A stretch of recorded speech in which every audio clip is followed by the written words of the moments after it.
வணக்கம் நேயர்களே. இன்றைக்கு நாம பேச போறது மிகுந்த முக்கியத்துவம் வாய்ந்தது. மத்திய கிழக்குல போர் ஒரு உச்சபட்ச நிலையை அடைந்திருக்கிறது. மிக முக்கியமாக நாங்கள் அந்த போரினுடைய விவகாரம் ஈரான்ல இருக்கக்கூடிய 6 பாலங்கள் முழுமையாக அழிக்கப்பட்டிருக்கிறது. ஈரான்ல இருக்கக்கூடிய 6 பாலங்கள் முழுமையாக அழிக்கப்பட்டிருக்கிறது. ஈரானில் இருக்கக்கூடிய பல தீவுகளும் சிதைந்து ஆயிருக்கிறது. ஈரான்ல இனி எதுவும் இருக்க கூடாதுங்கிற அளவிற்கு கடுமையான தாக்குதலை அமெரிக்கா நடத்தி வந்திருக்கிறது.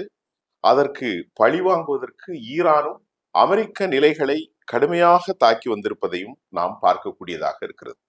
முதற்கண் கத்தரில் இருக்கக்கூடிய அல் உதீது தளத்தை ஈரான் தாக்கி அமெரிக்காவினுடைய ரெடார் நிலைகளை முழுமையாக அழித்திட்டார்கள். அமெரிக்காவினுடைய ரேடார் நிலைகள் முழுமையாக கத்தரில் அளிக்கப்பட்டிருக்கிறது. மிக முக்கியமாக அதை நாம் பார்க்க வேண்டும். அதை போன்று ஹெர்மூஸ் பகுதியை ஒட்டி இருக்கக்கூடிய 6 இடங்களில் பாலங்களை முழுமையாக அளித்திருக்கிறார்கள். உடனடியாக அதற்கு பழிவாங்குவதற்காக யுனைடெட் அரபு எமிரேட்ஸில் இருக்கும் ஷேக் அமெரிக்க தளத்தை கடுமையாக அடித்ததும், அதே போன்று யுனைடெட் அரபு எமிரேட்ஸில் அமெரிக்கர்கள் தங்கியிருந்த 3 மாடி வளாகமும் முழுமையாக தரைமட்டமாக்கப்பட்டிருக்கிறது. ஏராளமான அமெரிக்கர்கள் அதிலே சிக்குண்டிருக்கிறார்கள்.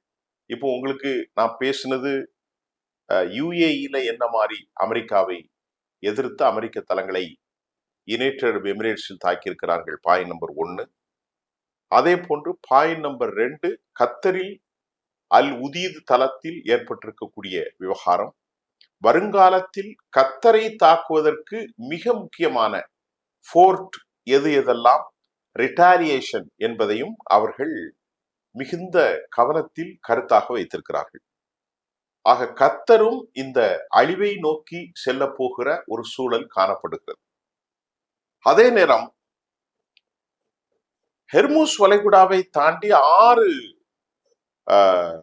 பாலங்களை தாக்கியதில் வெறிகொண்டு இழந்த ஐஆர்ஜிசி ஹாத்தமுல் அன்பியாயி படைகள் சொல்கிறது, நசுக்கி விடுவோம் அமெரிக்காவை, நாங்கள் ஒருபோதும் ஓய மாட்டோம், என்ன நடக்குமோ அதுவரை நாங்கள் பார்த்து கொண்டே இருந்து இவர்களை ஒன்றுமில்லாமல் ஆக்கும் வரை நாங்கள் ஒருபோதும் விடப்போறதில்லை என்கின்ற ஒரு சபதத்தை எடுத்ததின் விளைவாக நீங்கள் அல்மினா குவைத், கத்தரில் நான் ஏற்கனவே சொல்லிவிட்டேன் அல் உதீத், அதே மாதிரி ஷேக் ஐன் எங்க ஜபல் அல் ஃபோர்ட் யுனைடெட் அரபு எமிரேட்ஸ், அல் தனா சிரியாவையும் மற்ற பகுதிகளையும் இழப்பது,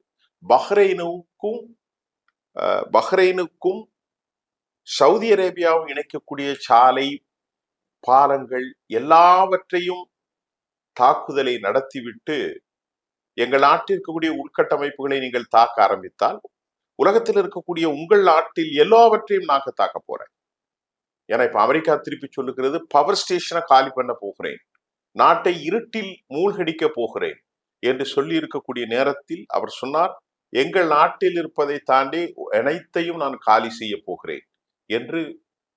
ஒரு பெரும் மிரட்டலின் விளைவாகத்தான் குவைத்தில் இருக்கக்கூடிய டீசால்டினேஷன் பிளான், உப்பு தண்ணியிலிருந்து நல்ல தண்ணி எடுக்கக்கூடிய அந்த பிளானையும் ஒரு பவர் ஸ்டேஷனையும் தாக்கி இருப்பதாக சொல்லப்படுகிறது. இதை ஏன் அவங்க தாக்கி இருக்கிறாங்க அப்படின்னு சொன்னா, எங்க நாட்டுல பாலத்தை தாக்கியிருக்கீங்க, கிட்டத்தட்ட பந்தர் அப்பாஸில் இருந்து இணைப்பு சாலைகள் தாக்கப்பட்டிருக்கிறது, 6க்கும் மேற்பட்ட தீவுகளை தாக்கியிருக்கிறீர்கள், அதில் பல தீவுகள்ல மக்கள் மீன்பிடிகள் எல்லாம் வாழுகிறார்கள். இந்த மாதிரி இராணுவ நிலைகள் எல்லாவற்றையும் தாக்கின்ற போது நாங்கள் அமெரிக்கர்கள் கால் வைக்காத அளவிற்கு குவைத்தையும் யுனைடெட் அரபு Emirates, Saudi Arabia, Bahrain, Oman, ஒட்டும் சிரியா, அதே மாதிரி ஜோர்டான், இத்தனை நாடுகளையும் நாங்கள் எங்களால் அழிக்க முடியும் என்று சவால் விடுவது மட்டுமல்ல, அதை செய்து காட்டியும் இருக்கிறது ஈரான். ஈரானில் அந்த அளவிற்கான அழிவு நடந்திருக்கிறது. ஈரானுடைய தரைத்தளங்கள், ஈரானுடைய உயர்ந்த கட்டடங்கள் சில, ஈரானுடைய வந்து பாலங்கள், அதே மாதிரி ரெடார் கருவிகள், டெலிகாம் சிஸ்டம், தொலைத்தொடர்பு கருவிகள், இப்படி ஏராளமான சேதாரத்தை ஈரான் சந்தித்திருந்தாலும் ஈரான் வலிமையாக போராடி வருவதின் மர்மத்தை அமெரிக்கர்களால் இதுவரைக்கும் உணர முடியவில்லை. காரணம், அமெரிக்கா ஜிபியு பங்கர் பஸ்டர் GBU 57 என்ற குண்டுகளை போட்டாலும் அந்த குண்டுகள் பெனிட்ரேஷன் என்கின்ற ஒரு அளவுக்கு எல்லை மீறி செல்ல முடியாது. காரணம் என்னவென்றால், காரணம் வேறு ஒன்றுமில்லை, அது அவர்களுக்கு அடியாழத்தில் இன்னும் கடுமையான ஒரு ஆழத்தில் அவர்கள் இருந்து கொண்டிருக்கிறார்கள். ஆகவே அது பெனிட்ரேஷன் ஆவது சாத்தியம் இல்லை. பெனிட்ரேஷன் ஆவதற்கான வாய்ப்புகளும் மிகுந்த குறைவு. ஆகவே இவர்கள் 200 மீட்டருக்குள்ளதான் அமெரிக்காவில் இருக்கக்கூடிய GBU 57 B2 பாமர்ஸை வைத்து குண்டுகளை போட்டாலும் அது அடியாளத்தில் இருப்பது எத்தனை கிலோமீட்டர் என்று நீங்கள் பார்த்தீங்கன்னா 500 மீட்டருக்கு அப்பால் கீழ் இருக்கிறது. அதனை இவர்களால் ஒன்றும் செய்ய முடியாது, அதனை இவர்களால் தடுத்து விட முடியாது, அது இவர்களால் எதுவும் செய்துவிட முடியாது. ஆகவே இயற்கையாகவே சூழலிலே ஈரான் மிகப்பெரிய அளவிலே ஒரு வல்லமை கொண்ட சக்தியாக மாறி வருவதற்கு இதுதான் ஒரு மூல காரணமாக அமைந்திருக்கிறது. இப்பொழுது நான் உங்களிடத்தில் சொன்ன மாதிரி ஃபியூச்சர் ரிட்டாலியேஷன் டார்கெட் என்று சொல்வது, வருங்காலத்தில் இன்னும் வரும் நாட்களில் அவர்கள் ஹம்மாத் ஃபோர்ட், கத்தரில் இருக்கக்கூடிய ஹம்மாத் ஃபோர்ட்டை, கத்தர், சவுதி அரேபியா அதை அவர்கள் தாக்குவதற்கு முன்பு கத்தரில் இருக்கக்கூடிய ஹம்மாத் ஃபோர்ட் அவர்களுடைய இலக்கில் இருக்கிறது. பாய் நம்பர் 1. சவுதி அரேபியாவில் இருக்கக்கூடிய கிங் பாத் துறைமுகம், கிங் பாத்தினுடைய துறைமுகம், அதே போல Kuwait, Jordan, Syria, Saudi Arabia, Oman மற்றும் பஹ்ரைன் ஆகிய நாடுகளும் இன்னும் பல மக்களுடைய நிலைகளை தொடர்ந்து தாக்குவதற்காக ஒரு கடுமையான ராட்சச திட்டத்தை அவர்கள் தீட்டியிருக்கிறார்கள். அமெரிக்கா தாக்குதலுக்கு பழிக்கு பழி வாங்குவதற்கு நள்ளிரவு முழுவதுமாக இந்த தாக்குதலை அவர்கள் மேன்மைப்படுத்தியிருந்தார்கள். அமெரிக்காவினுடைய Jordan fight jets filling aircraft destroyed in the region. ஜோர்டானில் இருக்கக்கூடிய ஃபில்லிங் ஏர்கிராப்ட்ஸ், ஜோர்டானுடைய நிலைகளில் உங்களுக்கு தெரியும், F-35 accessories, F-15, F-16, F-35 accessories, air defence system முழுமையாக காலியாகி இருக்கிறது. நள்ளிரவு தாக்குதலில் ஜோர்டானுடைய ஃபைட்டர் ஜெட்ஸ் அமெரிக்காவினுடைய filling aircraft that fully destroyed in the region, அங்கே அமெரிக்கா வைத்திருக்கிறது அனைத்தும் தாக்குதலுக்கு உள்ளாகி அளிக்கப்பட்டிருக்கிறது என்பதும் மிக முக்கியமான ஒரு செய்தியாகும். இதற்கிடையில் அமெரிக்கா குர்திஷ் படைகளை உள்நாட்டுக்குள் ஏவி விட்டு விவகாரத்தை பெரிதாக்க முயற்சிக்கிறார்கள். அமெரிக்கா குர்திஷ் படைகளை தூண்டி விட்டதற்கு பகரமாக ஈராக்கில் இருக்கும் குர்திஷ் நிலைகளை கூட தாக்குதல் நடத்தி கொண்டு பெரும் வெடிப்பை ஏற்படுத்தியிருப்பது இந்த செய்தியில நம்ம பார்க்கிறோம். மூலாதாரமாக ஒரு மிக முக்கியமான விஷயம் என்னவென்றால், ஈரானிலிருந்து எப்படியாவது ஒரு ரெஜிம் சேஞ்ச் எங்களுக்கு இல்லை என்று சொன்னாலும் உள்நாட்டில் கலவரம் ஏற்படுத்துகிற குர்திஷ் படைகளை தூண்டிவிட்டு, குர்திஷ் படைகள் எல்லையிலிருந்து வருவதற்கு முன்பு ஈராக்கிலும் இருக்கிறார்கள், அவர்களை காப்பதற்கு ஏராளமான IRGC நிலை கொண்ட ஸ்பெஷல் போர்ஸை அமெரிக்க தூண்டுதலிருந்து பாதுகாத்துக் கொள்வதற்கு ஈரான் குவித்து வருகிறது. இது நீங்க முக்கியமாக இந்த நிலை இப்போது வேறு ஒரு சூழலை, பரிணாமத்தை அடைந்திருப்பதையும் நாம் இங்கே காணக்கூடியதாக இருக்கிறது. இந்த நிலையில் அமெரிக்கா அதிபருடைய தலைக்கு 10 மில்லியன் அவர்கள் வழங்குவதாக ஆக்சிஸ் செய்திகள் வெளியாகி இருக்கிறது. 10 மில்லியன் அமெரிக்க டாலர்கள் தலைக்கு அவர்கள் அளித்திருக்கிறார்கள். அமெரிக்க அதிபரை கொலை செய்வதற்கு சர்வதேச அளவில் உளவாளிகளை ஈரான் தேர்ந்தெடுத்திருப்பதாகவும் பரபரப்பான கருத்து.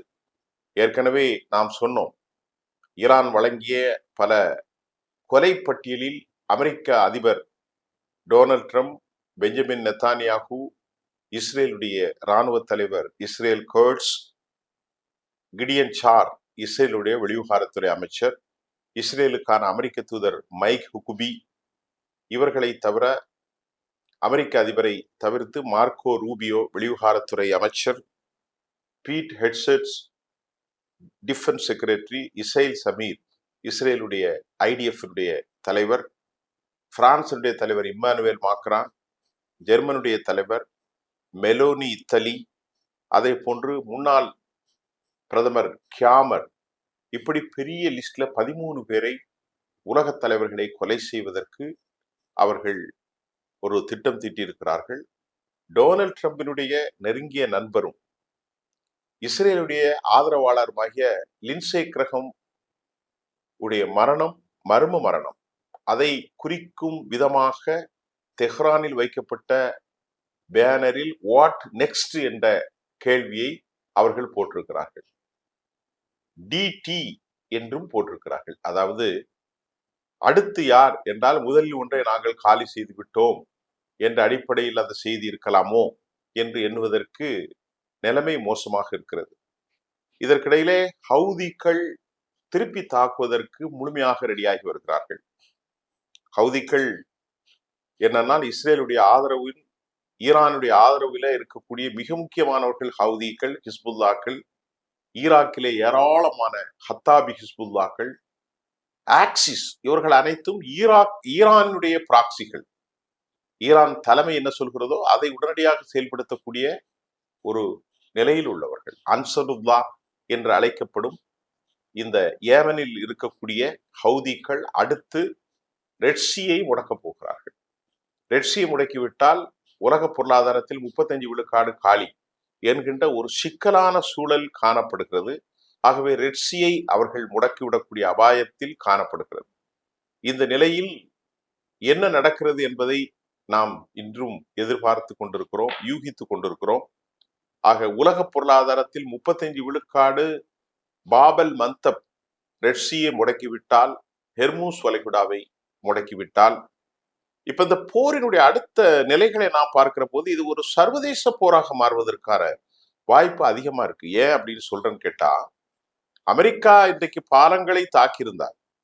அமெரிக்கா ஈரானுடைய மக்கள் நிலைப்பாடுகளை தாக்கியிருந்தாலும் அவர்களுடைய மறைமுகமாக மலைகளுக்கு கீழ் வைக்கப்பட்டிருக்கக்கூடிய ஏவுகணை தளங்களையோ ட்ரோன்களையோ, மிசைல் மற்றும் ட்ரோன்கள், ஆளில்லா விமானங்களை அவர்கள் அளித்ததாக எந்த தகவலும் இல்லை. தாக்கி இருக்கிறார்கள். அந்த தாக்குதலுடைய impact, the penetration inside the hills சொன்ன மாதிரி எந்த அளவுக்கு அது what kind of hard core impact அப்படிங்கிறது நமக்கு தெரியல. we don't have any appropriate evidence. ஆனால் தாக்கி இருக்கிறார்கள். இந்த தாக்குதலை தாண்டி அவர்களுக்கு இப்போது ஆதரவு கொடுப்பதற்கு ரஷ்யாவும் இவர்களும் வந்துவிட்டார்கள். அவர்கள் துல்லியமாக சேட்டலைட் தொழில்நுட்பத்தின் மூலம் பல விஷயங்களை கொடுக்கிறார்கள். ஆக அந்த அடிப்படையில் நாளை அவர்கள் மீண்டும் ஒரு தாக்குதலை நடத்தும் போது ஐசிபிஎம் என்று சொல்லக்கூடிய இன்டர் கான்டினென்டல் பாலிஸ்டிக்ஸ் மிசைல், அதை வைத்து ஏவலாம். அப்படி ஏவுகின்ற போது அது டியூகோ கார்சியா வரைக்கும் செல்லும். டியூகோ கார்சியா வரைக்கும் செல்லும் போது அந்த டியூகோ கார்சியாவில் அதை அப்படியே திருப்பினால் யூரோப்பிய யூனியனுக்கு ஏவ முடியும். இப்போ ஒரு காலத்தில் 2000 தான் வச்சிருந்தாங்கன்னு சொல்லும் போது இஸ்ரேலை தாக்குதலக்கூடிய ஒரு நிலைமை அவர்களிடத்தில் இருக்கிறது. அதை தாண்டி இந்திய பெருங்கடலில் இருக்கக்கூடிய டியூகோ கார்சியாவை ஏவ முடியும். அதை தாண்டி ஒருவேளை பிரான்சுக்கு எதிராக, இத்தாலிக்கு எதிராக, ஜெர்மனுக்கு எதிராக அவர்கள் மீண்டும் தாக்குதலை நடத்த ஆரம்பித்து அமெரிக்க தளங்களை காலி செய்வதற்கு அதிக வாய்ப்புகள் இருப்பதை மறுக்க முடியாது. ஏனால் மத்திய கிழக்கில் காலி செய்து விட்டால் அமெரிக்கா இங்கிருந்து தப்பி வேறு இடத்துக்கு போகின்ற போது அவர்கள் யூரோப்பிய யூனியனையும் தாக்க அதிக வாய்ப்பு இருக்கிறது.